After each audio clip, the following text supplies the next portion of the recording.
স্কন্ধ 1 অধ্যায় 3 শ্লোক 44। তত্ত্ব কীর্তয়ত বিপ্রা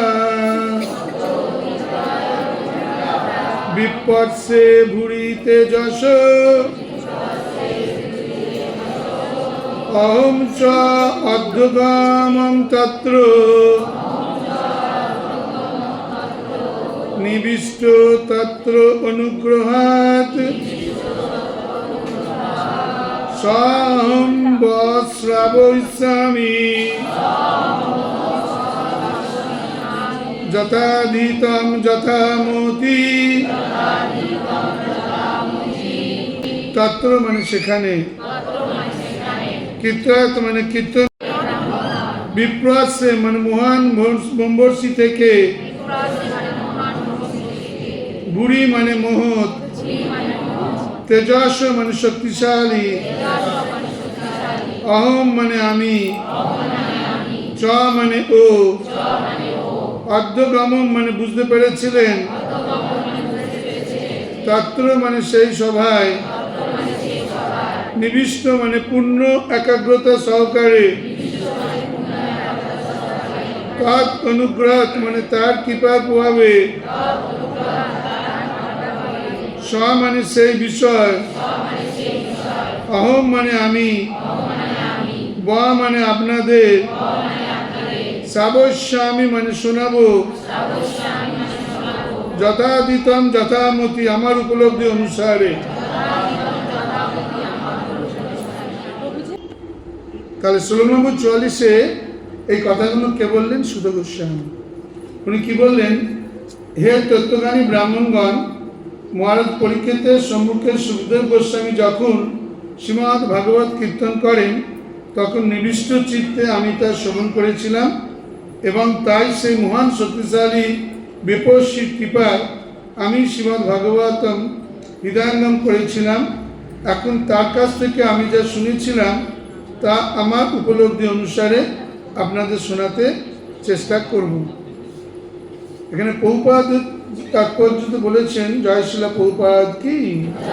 সুখদেব গোস্বামীর মতো আত্মজ্ঞানী মহাত্মার কাছ থেকে কেউ যখন শ্রীমদ্ ভাগবতম শ্রবণ করেন তখন তারা সেই গ্রন্থের প্রতিটি পৃষ্ঠায় প্রত্যক্ষভাবে শ্রীকৃষ্ণের উপস্থিতি উপলব্ধি করতে পারেন। তথাকথিত যে সমস্ত ভাগবত পাঠক অর্থ উপার্জন করার জন্য ভাগবত পাঠ করে এবং সেই অর্থ নিয়ে কামক্রিয়ায় লিপ্ত হয়, সেই সমস্ত মূর্খের ভাগবত পাঠ শুনে শ্রীমদ্ ভাগবতের অর্থ হৃদয়ঙ্গম করা যায় না। যারা কামাসক্ত মানুষের সঙ্গ করে তারা কখনো শ্রীমদ্ ভাগবতের তত্ত্ব হৃদয়ঙ্গম করতে পারে না।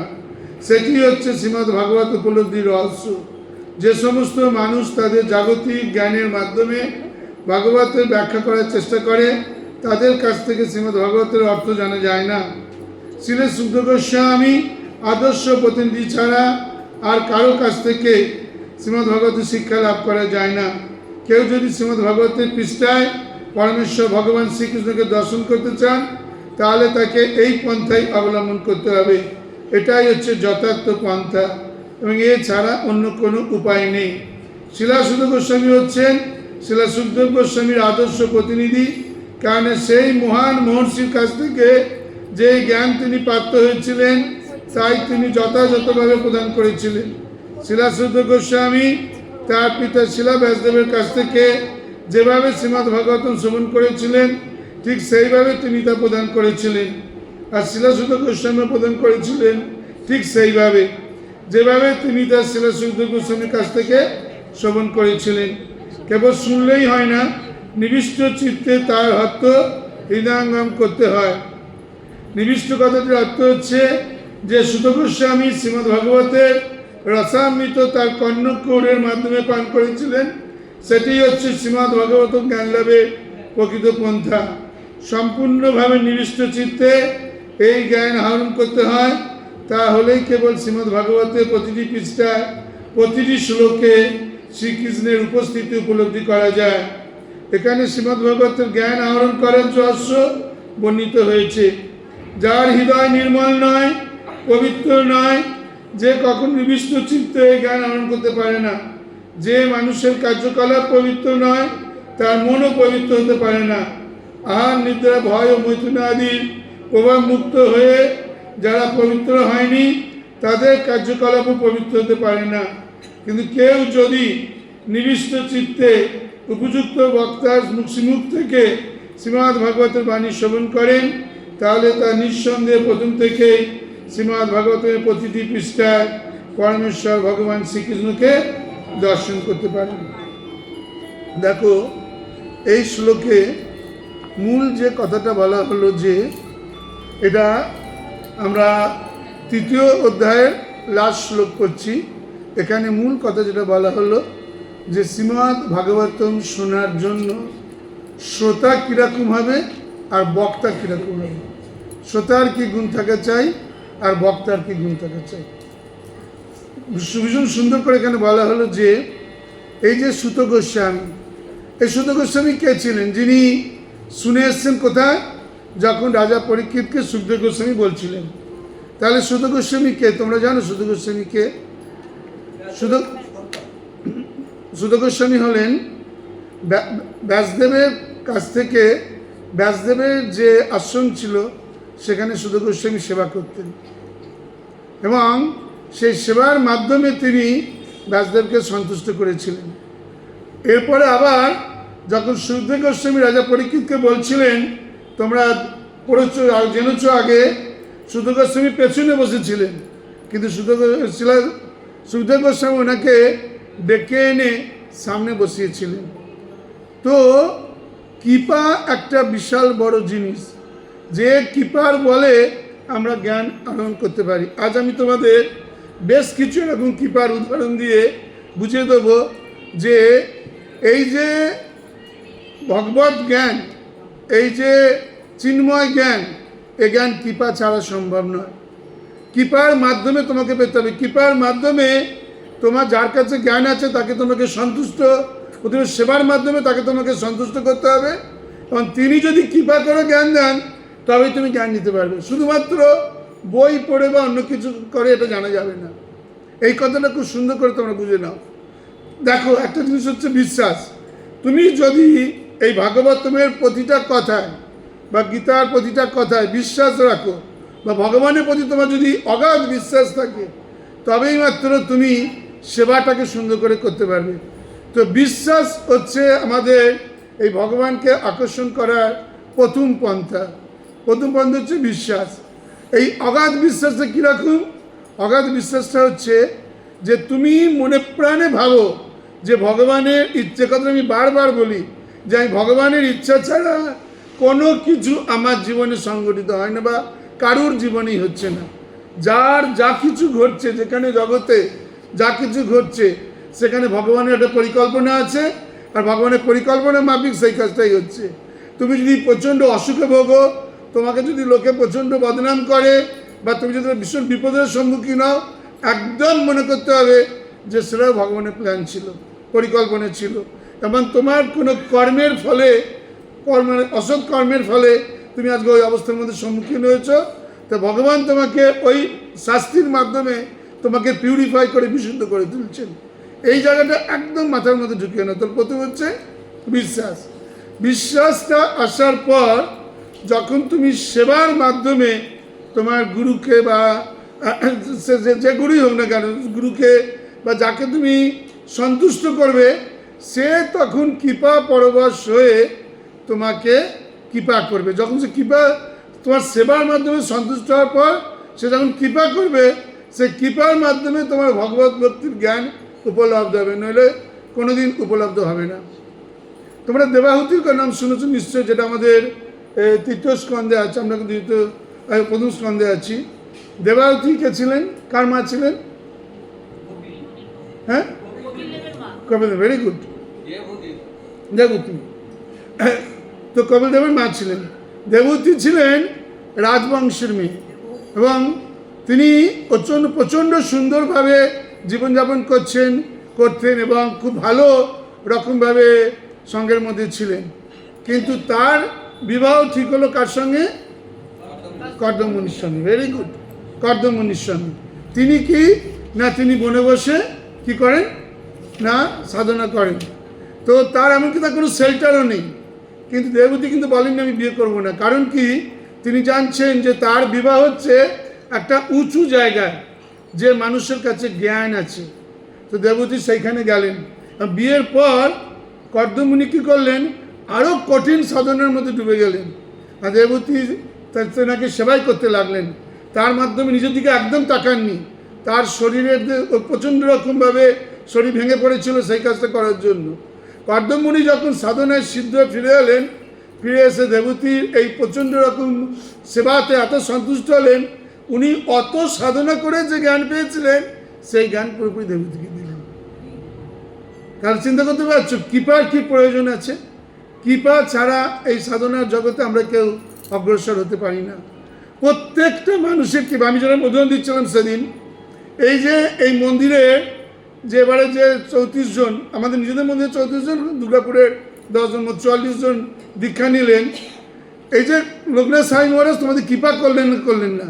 লোকনাথ স্বামী তোমাদের প্রত্যেকে চেনে আলাদা করে, তোমরা কি সাধনা করছো জানেন, কিন্তু কোনো এক মাধ্যমে তার সঙ্গে তোমাদের পরিচয় হলো, তিনি কৃপা করে তোমাদের দীক্ষা দিয়ে তার আশ্রয় গ্রহণ করলেন। তো এই কৃপা ছাড়া এই ভগবত জগতে কোনো রকম উন্নতি হবে না। প্রথমটা হচ্ছে বিশ্বাস, দ্বিতীয়টা হচ্ছে কৃপা, আর তৃতীয়টা হচ্ছে কি বলে তো নম্রতা, বিনম্রতা। না, ওর মধ্যে কৃপার মধ্যে সেবা আছে। আর তৃতীয়টা হচ্ছে নম্রতা। তোমার নম্রতা বোধ প্রচণ্ডভাবে জরুরি। তোমাকে বিনম্র চিত্তে ধৈর্য সহকারে অপেক্ষা করতে হবে। কিসের জন্য? কৃপার জন্য। যখন তুমি এই কাজটা সম্পূর্ণভাবে করতে পারবে, তখনই তোমার একটা শিক্ষা এক জায়গা থেকে যাবে। তো এই ভাগবত পড়ার সময় যে শ্রোতায় তোমরা হচ্ছ, সে শ্রোতায় এই গুণগুলো থাকা দরকার। অগাধ বিশ্বাস থাকা দরকার এই ভাগবতের প্রত্যেকটা লাইনের উপরেতে, ভগবানের উপরেতে। অগাধ বিনম্র চিত্তে তোমাকে জানতে হবে, প্রশ্ন করতে হবে, জিজ্ঞাসা করতে হবে। কোনো কিছু বুঝতে না পারলে অথবা গ্রহণ করতে হবে, তারপর তোমাকে সেবা করতে হবে। সেবার মাধ্যমে যখন তোমার গুরুদেব বা ভগবান তোমার সেবাতে সন্তুষ্ট হবেন, তখন তোমাকে অ্যাকচুয়ালি ভাগবত ভক্তি দান করবেন। সেই জন্য এই শ্লোকে এক জায়গাতে পড়া হল, আমরা যখন তাৎপর্য করছিলাম, প্রভুপাদ বলছেন যে সেরম কোনো মানুষের কাছ থেকে ভগবত তোমরা শুনতে চেও না, যারা পয়সার বিনিময়ে ভগবান নিয়ে এসছে, আর সেই পয়সা নিয়ে গিয়ে সে কী করছে, কামকার্যে লিপ্ত হচ্ছে। তাহলে সেই শিক্ষা কোনোদিন তোমার কাছে যাবে না। তো এই শ্লোকটা এই কারণে প্রচণ্ডভাবে গুরুত্বপূর্ণ। সুত গোস্বামীকে আমরা জানতে পারলাম, সুত গোস্বামী প্রচণ্ড কৃপার মাধ্যমে তাই এই ভগবত ভক্ত জ্ঞান নিয়েছিলেন। সেই জ্ঞান নিয়ে গিয়ে তিনি পরবর্তীকালে এই ঋষি মুনিদের সামনে এসে বসেছিলেন, এবং সেই জ্ঞান তিনি পরের অধ্যায় থেকে দিতে শুরু করবেন, এ শ্লোকে বলা আছে। আর যেটা আরেকটা বড় কথা এখানে জানা গেল, যে বিশ্বাসের সঙ্গে সঙ্গে তোমাকে বিনম্র চিত্ত হয়ে শ্রবণ করতে হবে। দেখো, ভাগবতমের শ্রবণই হচ্ছে বড় কথা। তোমাদের আমি তার বারবার বলি, কোনো রবিবার তোমরা মিস করো না। প্রতি রবিবার আসবে, ভাগবতমের একটা শ্লোক শুনবে, এবং তোমার নিজের মনের কলুষতা দূর হবে। এখানে লাস্টদিকে কি বললেন, যতক্ষণে আমরা পবিত্র না হচ্ছি, আমাদের হৃদয় কলুষতা মুক্ত না হচ্ছে, ততক্ষণ আমরা ভগবতমের বা ভগবানকে জানতে পারবো না, ভগবতের জ্ঞান আমরা নিতে পারবো না। এই যে কলুষতা মুক্তর জন্য ভাগবতম শোনা, বারবার শোনা খুব জরুরি। তো প্রতি রবিবার এসে তোমরা একটা করে শ্লোক শোনো ভাগবতের। এমনি কোথাও তুমি ভাগবতম পড়ার থেকে ভাগবতম শোনার কথা বলা হচ্ছে। এই জড়জগতে তুমি যদি কিছু না করতে পারো, দুটোই জিনিস করো। এক হলো 16 মালা জপ, আর 2 নম্বর ভাগবতম শোনা। তাতেই তোমার ভগবত ভক্তির চরম পন্থায় তুমি পৌঁছতে পারবে। 1 নম্বর কি বললাম, 16 মালা জপ, আর 2 নম্বর হচ্ছে শোনা। এবং সেটা হচ্ছে নববিধ ভক্তির প্রথম দুটো। কি কি? শ্রবণ আর কীর্তন। শ্রবণ মানে হচ্ছে ভাগবতম শোনা, আর কীর্তন মানে হচ্ছে তুমি যখন 16 মালা জপ করছো, ভগবানের নাম কীর্তন করছো, যেটা তুমি কান দিয়ে শুনছো। এর থেকে সহজ সরল পন্থা এই কলিযুগে আর কিছু নেই। তো তোমাকে সবসময় বিনম্র চিত্ত হয়ে তোমার গুরু মহারাজের কাছে, বা তুমি যে গুরু তোমাকে এই শিক্ষা দান করছে, তার কাছে প্রশ্ন করে তোমার জিনিসগুলো জানতে হবে, ভাগবতমের অর্থ বুঝতে হবে, তবেই মাত্র ভগবান কৃপা করে তোমার মধ্যে সে জ্ঞান সঞ্চারিত করবে। আর যখন তোমার হৃদয় কলুষমুক্ত হবে, যখন তুমি প্রকৃত জ্ঞানের অধিকারী হবে, তখন তোমার আর অন্য কোনো কিচ্ছু ভালো লাগবে না। তখন এই যে চিন্ময় আনন্দ, এই আনন্দে তুমি সর্বদা বিরাজ করবে। সব রকম কোনো দুঃখ তোমাকে স্পর্শ করতে পারবে না। আমরা অনেক সময় বুঝিয়ে বলি না যে আমার দুঃখ যাবে কিসে, সুখ আসবে কিসে। এর প্রধান কারণ হচ্ছে যে আমরা দুঃখের সুখের চালিকাইটাই জানি না। তো যে যত জ্ঞানী হোক, যে যত এই আমাদের জড়জগৎ সম্পর্কিত বিভিন্ন ধরনের জ্ঞান যার মধ্যে যতই থাকুক, ভাগবতম শোনাটা সবার পক্ষে প্রচণ্ড জরুরি। এবং প্রকৃত শ্রোতা, প্রকৃত বক্তার কাছ থেকে শুনতে হবে, তবেই মাত্র ভাগবত হৃদয়ঙ্গম হবে, নাহলে ভাগবতের কোনো অর্থ হৃদয়ঙ্গম হবে না। সুতরাং তোমরা ভীষণভাবে প্রতিটা রবিবারের ক্লাস অ্যাটেন্ড করবে। একটা করে শ্লোক আমরা পড়াই, বেশি সময়ও নিই না, তোমাদের বুঝিয়ে দিই ভালো করে। এবং সেই বোঝার মাধ্যমে তুমি যখন গতকাল একটা বিখ্যাত দিন গেছে, তোমরা অনেকে জানো অনেকে জানো না, শ্রীবাস পণ্ডিতের কাল জন্মদিন ছিল, আবির্ভাব তিথি। তো সেটা আমরা এমনি নিজেরা যেটা পালন করেছো, আজকে তার উপরে মাতাজি তোমাদের কিছু বলবেন। শ্রীবাস পণ্ডিত কে জানো তো? কে বলো তো? নারদমুনি। নারদমুনি কৃষ্ণলীলায় নারদমুনি, আর গৌরঙ্গম্মা লীলায় শ্রীবাস পণ্ডিত। তো শ্রীবাস পণ্ডিতেরও খুব ভালো একখানা মানে তোমাদের এই ভগবত ভক্তির উপরেতে তার মতো ভক্ত হতে পারলেই তবেই মানব ভগবানের সঙ্গে পেতে পারবে।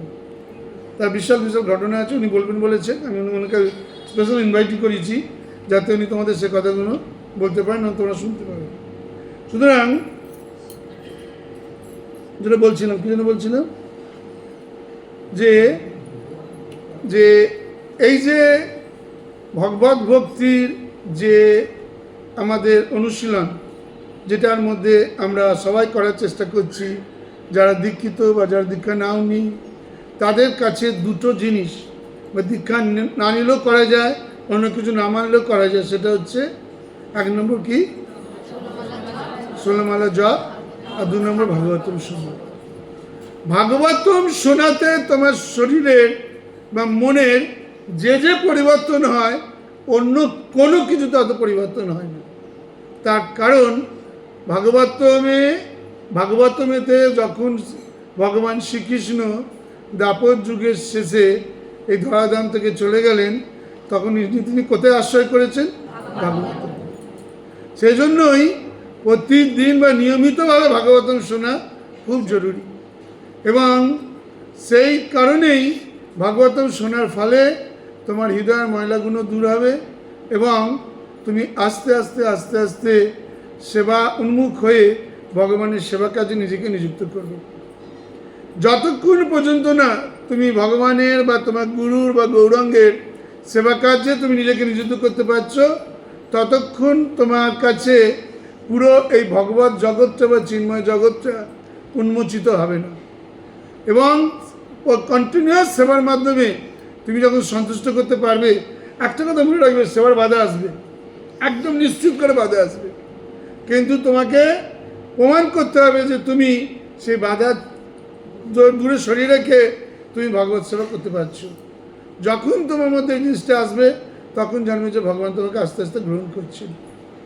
আর আরেকটা কথা এখানে তো খুব ইম্পর্ট্যান্ট, যে আমরা যখন নিজেকে ভাগবত সেবায় নিযুক্ত করব, তখন যে ভক্তির যে বিভিন্ন ধাপ আছে, সেই ধাপগুলো কিন্তু একবারে হঠাৎ করে একটার পর একটা চলে গেলে চলবে না। প্রতিটা ধাপে আস্তে আস্তে আস্তে আস্তে সিঁড়ি দিয়ে ভক্তি জগতে উঠতে হবে। আর যখন তুমি উঠবে, তখন তোমাকে ভগবান তোমাকে সব কিছু সুন্দর করে উন্মোচিত করে দেবেন। এইটা খুব জরুরি। এবং এই জন্যই এই শ্লোকটার বেশি ইম্পর্টেন্ট এই কারণেই যে তুমি জানো তো, তোমাদের আমি বললাম কেন জানি না, যে আমাদের এই যে সুত গোস্বামীর বাবাও কিন্তু এই এই ব্যাপারেতেই যুক্ত ছিলেন, ব্যাসদেবের সেবাতে যুক্ত ছিলেন, কিন্তু কোনো একটা কারণে তিনি পিছিয়ে পড়েছিলেন। তখন সুত গোস্বামী এই ভগবত সেবার কাজটা পেয়েছিলেন। তাই সুত গোস্বামীর উপর এত সুন্দর করে উনি এই ভাগবতকে অনুধাবন করতে পেরেছিলেন এবং এত সুন্দর করে বলতে পেরেছিলেন, বা আমরা যেটা পড়ছি তার কথাই পড়ছি, তার একটাই মাত্র কারণ, তার উপর দুজনকার কৃপা ছিল। এক নম্বর তো শিলাবাসদেব আর 2 নম্বর সুরদেব গোস্বামীর কৃপা ছিল। সেই কৃপার ফলেই তিনি এত সুন্দর করে ভাগবত আমাদের কাছে বুঝিয়ে দিয়েছেন। আরেকটা কথা মনে রেখো, যে অনেকে বলে যে আমি প্রথম এসেছি এবং আমার কাছে কি এত কিছু জরুরি আছে, এ প্রশ্নই প্রায় পাই। এখন এক্ষুনি কি ভাগবতম পড়া জরুরি আছে? দেখো, একটা কথা বলা হচ্ছে যে পদ্ধতি এবং আমাদের অন্তিম স্থান নতুন ভক্ত কাছের সমান, পূর্ণ ভক্ত কাছের সমান। নতুন ভক্ত কাছে যে ব্যাপারগুলোকে জোর করে বলা হয়, যে এই তুমি 16 মালা জপ করো, তুমি ভোরবেলা ঘুম থেকে ওঠো, সে তাকে কিছু কিছু জিনিস বিধিবদ্ধ নিয়মকানুনের মধ্যে তাকে ঢুকে দেওয়া হয়, যে তুমি এগুলো করো, তার কাছে জোর করে বলা হচ্ছে। কিন্তু যে পুরনো ভক্ত, যে অনেক বেশি অভিজ্ঞ ভক্ত এবং সিনিয়র ভক্ত, সে জানে যে এগুলো তো প্রসেস মাত্র, আমার অন্তিম গোল হচ্ছে যে ভগবানকে সন্তুষ্ট করা, শুধু আমাকে এগুলো করতেই হবে, এই কাজগুলোর মধ্যে আমাকে যেতেই হবে। কিন্তু নতুন ভক্তের কাছে ওটা বাধ্যবাধকতা, ওকে জোর করে বুঝে করানো হচ্ছে, আর পুরনো ভক্ত জেনে গেছে ওটা করতেই হবে, বা যে অভিজ্ঞ ভক্ত বা সিনিয়র ভক্ত জেনে গেছে ওটা করতেই হবে। সুতরাং এই যে 16 মালা জপটাই একদম প্রথম দিকে কি হয়ে যায়, নতুন ভক্তকে বলে এত সময় হবে কিনা জানি না, প্রথমে 2 মালা করি, তারপর 4 মালা করি, কিন্তু কথা হচ্ছে একটা 16 মালাই করতে হবে। একটা কম বেশি নয়, কম নয় বেশি তো হতে পারে, কিন্তু 16 মালাই করতে হবে। সুতরাং যারা এই মালা জপ এখনো পর্যন্ত ভালোভাবে 16 মালা করতে পারছো না, তারা কিন্তু যদি প্রকৃতপক্ষে তোমার জীবনে সুখ শান্তি চাও, আনন্দ চাও, ভগবানের সঙ্গে যোগাযোগ স্থাপন করতে চাও, তারা জপে নেমে পড়ো। যত সুন্দর তোমার জপ, ভগবান তোমাকে তত সুন্দরভাবে অ্যাকসেপ্ট করবে, আর তোমার কাছে ভগবানের সব কিছু আরও সুন্দর করে উন্মোচিত হবে, তখন ভগবানকে তুমি আরও ভালোভাবে পাবে। সুতরাং যারা এখনও পর্যন্ত এরকম কোনো রকম দ্বিধা আছে যে আমি 16 মালা করতে পারছি না, আমার সময় নেই, এগুলো শুদ্ধ অজুহাত মাত্র।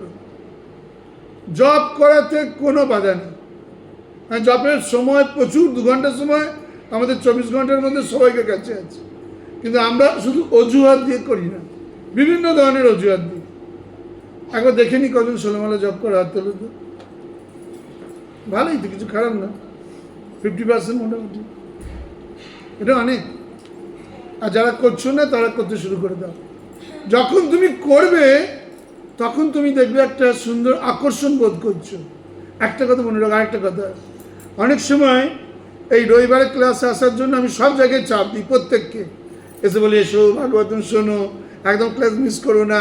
পার্টিকুলার আমার একটা পিকুলিয়ার সেন্টার আছে, মানে যাকে আমি সব থেকে বেশি ভালোবাসি, আমার প্রথম সেন্টার, 80 জন ভক্ত আছে, সহজে কেউ আসে না, তার নাম হচ্ছে ড্যামরা। তো সেখান থেকে আজকে দেখছি অনেক ভক্ত এসছে, আমার খুব আনন্দ লাগছে। যে 25টা সেন্টারের সমস্ত ভক্তরা আমি খুব খুব চাপ দিই সারা সপ্তাহ ধরে, যে তোমরা এসো ভাগবতম শোনো। তার একটাই কারণ, যদি ভাগবতম শুনে এবং 16 মালা জপ করে তোমাদের ভালো একটা পারমার্থিক উন্নতি হয়। আর আমার কোনো আশা নেই এখান থেকে। তোমাদের এই পারমার্থিক উন্নতির জন্যই বারবার করে বলা যে এসো 16 মালা জপ করো এবং ভাগবতম শুনো। যত ভাগবতম শুনবে, যত ভাগবতম তোমার কাছে উন্মোচিত হবে, তত সুন্দর করে তুমি বুঝতে পারো। আরেকটা কথা মনে রেখো, এই যে ভাগবতম ক্লাস কেন দরকার, তোমরা তো বই পড়ে সব বুঝতে পারো, কিন্তু দেখো বই পড়ে বোঝানোর থেকে শিলা প্রভুপাদ আমাদেরকে ভাগবতকে খুব সুন্দর করে সরলভাবে বুঝিয়ে দিয়েছেন। আর আমরাও তোমাকে চেষ্টা করি, মানে প্রভুপাদের কোনোমাত্র করতে পারি না, তবু চেষ্টা করি যতটা সহজ সরলভাবে তোমাদের মনে এই ভাগবতম যায়। তাই হয়তো বারবার এক কথা বলি, প্রশ্ন করি, জিজ্ঞাসা করি, তারপর বলি যে তুমি উত্তর দাও, একটু মুখস্থ করে বলো। এর একমাত্র কারণ যাতে তোমরা প্রতি রবিবার এসে এখান থেকে কিছুটা জিনিস নিয়ে যেতে পারো, যেটাকে গিয়ে তোমার পরবর্তী পদে উন্নতি হবে। এই সহজ সরল করে বুঝিয়ে বলাটাই হচ্ছে একটা বক্তার সবচেয়ে বড় কাজ। সেজন্যই সুত গোস্বামীকে অনেক সাকসেসফুল টিচার বলা হয়, কারণ উনি ভাগবত শুনে, অনেকে সেখানে ভাগবত শুনেছিলেন, কিন্তু উনি কেন এত সাকসেসফুল? কারণ উনি সেটাকে সুন্দর করে বুঝিয়ে বলতে পেরে এসেছিলেন পরবর্তীকালে অন্যান্য ঋষিমুনিদের কাছে। এবং সেটা কী করে সম্ভব হয়েছিল দেখি তোমাদের কতটা শিক্ষা হলো। কী করে? হ্যাঁ, এই কৃপা লাভ করেছিলেন বলে। কৃপা ছাড়া ওনার পক্ষে এটা জানা সম্ভব ছিল না। যতটা কৃপা লাভ করবে ততটা তোমাকে ভালো করে তুমি অন্য সবাইকে বুঝতে বোঝাতে পারবে। যখন কৃপা তোমার সঙ্গে থাকবে না তখন তুমি কিছুতেই জানতে পারবে না। এই প্রসঙ্গে আমাদের রাধানাথ মহারাজের একটা খুব সুন্দর কথা আছে। রাধানাথ স্বামী মহারাজ, গুরু মহারাজ, হিজ হোলিনেস রাধানাথ স্বামী গুরু মহারাজ, উনি ওয়েস্টার্ন জোনটাকে দেখাশোনা করেন এবং সারা পৃথিবীতে প্রিচিং করে বেড়ান। খুব সিনিয়র একজন সন্ন্যাসী, প্রভুপাদের ডাইরেক্ট শিষ্য। উনি বলেছেন অনেক সময় আমরা কি করি, আমরা অনেক সময় অনেক যখন আমাদের জ্ঞান হয়ে যায় হয়তোবা বেশি করে মনে করি যে আমার যে সিনিয়র তাদের থেকে আমি একটু বেশি জেনে গেছি, সুতরাং তাকে আমি অ্যাভয়েড করে আরও বড় হওয়ার চেষ্টা করব। উনি বলছেন ঠিক উল্টো, তোমার যে সিনিয়র তাকে যদি তুমি মন প্রাণ দিয়ে সেবা করো তাহলে তোমাকে অ্যাভয়েড করে বড় হতে হবে না, সেই তোমাকে কৃপা করে তার যা জ্ঞান আছে সে তোমাকে দিয়ে তোমাকে তার থেকে বড় করার চেষ্টা করবে। আমরা এই ভুলটা প্রায় করে ফেলি, আমরা বিভিন্ন সময় বিভিন্ন জায়গায় ভুলটা করে ফেলি যে আমি একটু বেশি জেনে গেছি। সুতরাং এই যে জ্ঞান, এই জ্ঞান একমাত্র কৃপার মাধ্যমেই তুমি বেশি করে পেতে পারো, তার মাধ্যমে পেতে পারো না। সুতরাং কৃপা খুব জরুরি প্রভুজি মাতাজি। আর যত তুমি যার কাছ থেকে শুনছো, যার কাছ থেকে জানছো, তার প্রতি যত তুমি তোমার নত হয়ে থাকবে, যত নম্রতা বোধ করবে, নম্রতা তোমার মধ্যে আসবে, যত সুন্দর করে তুমি প্রশ্ন করবে, যত সুন্দর করে তুমি তার সেবা করবে, তার মন্দিরে বা করবে সেবা করবে, তত তুমি কৃপাধন্য হবে। আর যত তুমি কৃপাধন্য হবে জ্ঞান মুহূর্তের মধ্যে তোমার কাছে ট্রান্সফার হয়ে যাবে। আমি অন্য প্রসঙ্গে বলতে গেলে বলতে পারি যে যে বিশ্বামিত্র মুনি যখন তপ করছিলেন, জপ করছিলেন, কিছুতেই উনি সাধনাটা পূর্ণ স্তরে পৌঁছতে পারছিলেন না, কিন্তু বশিষ্ঠ মুনি যখন ওকে কৃপা করলেন তখন তিনি পুরো জ্ঞানটা পেয়ে গেলেন একসঙ্গে। সুতরাং এই কৃপার খুব জরুরি আছে।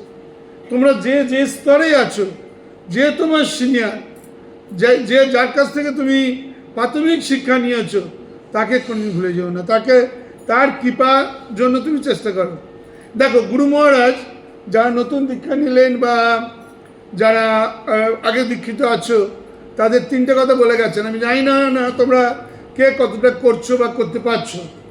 উনি বলেছিলেন প্রতিদিন 5:30টার সময় আমার সঙ্গে তোমরা জপ করবে। কজন করো হাত তোলো নতুন ভক্তরা? একজন। লোকনাথ স্বামী মহারাজ গুরু মহারাজ হলেন, এই জন্য লোকনাথ স্বামী গুরু মহারাজ হলেন এখন সবচেয়ে বড় বিখ্যাত মানুষ সারা পৃথিবীর মধ্যে, যে ম্যাক্সিমাম সময় জুমে তার অন্যান্য ডিসাইপলদের সঙ্গে কথা বলেছেন। যত মানুষ যত জুমে কথা বলেছেন তার থেকে উনি বেশি সময় জুমে কাটিয়েছেন। তাহলে তোমরা কৃপা পাবে কী করে? এইটুকু সেবা করতে পারছো না গুরু মহারাজে। জবটা করবো শুধু গুরু মহারাজের সঙ্গে করবো। গুরু মহারাজ বলেছেন 2 নম্বর, তোমরা 6ই জুলাই পান্ডারপুরে এসো, ওনার সন্ন্যাস, ওনার আবির্ভাব তিথি। তোমার কজন টিকিট কেটেছো বা কারো চিন্তা করছো বা যা চিন্তা করছো? উনি বলছেন 6ই ডিসেম্বর তোমরা বৃন্দাবনে এসো, ওনার সন্ন্যাস গ্রহণের 50 বছর পূর্তি হবে। কজন করছো? দেখো কৃপার জায়গাটা তোমাকে খুঁজে নিতে হবে যে আমি আমার গুরু মহারাজের কৃপা পাচ্ছি কিনা। আমার গুরু মহারাজ আমাকে একটা কথা বলেছিলেন, তুমি মহারা গিয়ে প্রচার করো।